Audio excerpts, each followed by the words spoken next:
We got another 1969 Barracuda, but this one has a very different type of look to it because it's up a little higher. It looks like it's got heavy-duty springs on it, a little bit oversized tires, and drastically changed the stance.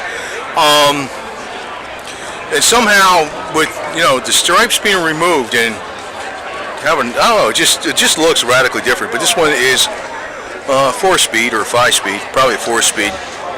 Probably a Chrysler 883, 833 Trans, whatever it is. 883 Trans.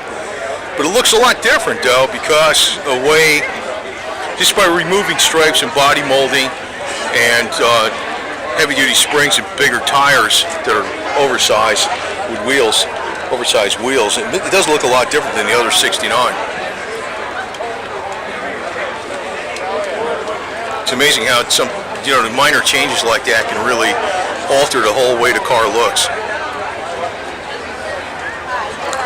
Very nice color combination too in a lot of ways, because it's a red, white, and blue inside the interior, but it's not a bright red. It's like a dark red carpeting, white and blue seats with the gold inlay, wood steering wheel,